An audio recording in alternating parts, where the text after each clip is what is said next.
উত্তর দিনাজপুর জেলা ক্রীড়া সংস্থার পরিচালনায় অনুষ্ঠিত হলো ৩১তম জেলার অ্যাথলেট মিট। শুক্রবার রায়গঞ্জ স্টেডিয়ামে এই ক্রীড়ানুষ্ঠানের আয়োজন করা হয়। মোট ৮৭টি ইভেন্ট রয়েছে এই প্রতিযোগিতায়। গোটা জেলা থেকে ৪ শতাধিক অ্যাথলেট এখানে অংশ নিয়েছেন। এই ক্রীড়া অনুষ্ঠান চলবে দুদিন ব্যাপী। এখানে প্রথম, দ্বিতীয় এবং তৃতীয় স্থানাধিকারীদের পুরস্কৃত করা হবে। এছাড়াও গ্রুপ চ্যাম্পিয়নদের জন্য ট্রফি, ক্লাবগুলির জন্য চ্যাম্পিয়ন রানার ট্রফি সহ একাধিক পুরস্কারের ব্যবস্থা হবে বলে জানালেন উত্তর দিনাজপুর জেলা ক্রীড়া সংস্থার সম্পাদক সুদীপ বিশ্বাস। খেলা শেষে জেলা অ্যাথলেট মিটের ফলাফল প্রকাশিত হয়, যেখানে অনূর্ধ্ব-16 বালক বিভাগে গ্রুপ চ্যাম্পিয়ন হয়েছে ধীমান বর্মন এবং বিশ্বরূপ মণ্ডল। অনূর্ধ্ব-18 বালক বিভাগে গ্রুপ চ্যাম্পিয়ন হয়েছে স্বপ্নদীপ সিংহ রায় এবং দেব বিশ্বাস। অনূর্ধ্ব-20 বালক বিভাগে গ্রুপ চ্যাম্পিয়ন হয়েছে আয়ুষ হেমব্রম। সাধারণ পুরুষ বিভাগে চ্যাম্পিয়ন হয়েছে ঋষভ দাস। অন্যদিকে অনূর্ধ্ব-16 বালিকা বিভাগে গ্রুপ চ্যাম্পিয়ন হয়েছে প্রীতিকা বর্মন।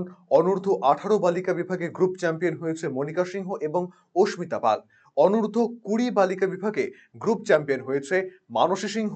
সাধারণ মহিলা বিভাগের চ্যাম্পিয়ন হয়েছে ঐতিহ্য রায় চৌধুরী। এছাড়াও সামগ্রিকভাবে 252 পয়েন্টের ভিত্তিতে চ্যাম্পিয়ন হয়েছে রায়গঞ্জ টাউন ক্লাব। রানার্স হিসেবে উঠে এসেছে ডক্টরস 11 অ্যান্ড ওয়েলফেয়ার সোসাইটি, তাদের পয়েন্ট 197। উত্তর দিনাজপুর জেলা ক্রীড়া সংস্থার পরিচালনায় ব্যবস্থাপনায় 31তম উত্তর দিনাজপুর জেলা অ্যাথলেট মিট রায়গঞ্জ স্টেডিয়ামে চলছে। আমাদের আনুষ্ঠানিক উদ্বোধন আজকে হলো। আমরা গতকাল থেকেই আমাদের ইভেন্টগুলো স্টার্ট করে দিয়েছিলাম। টোটাল 87টা ইভেন্ট হচ্ছে আমাদের এখানে, এবং সমগ্র জেলার প্রায় 4 শতাধিক অ্যাথলেট পার্টিসিপেট করেছে।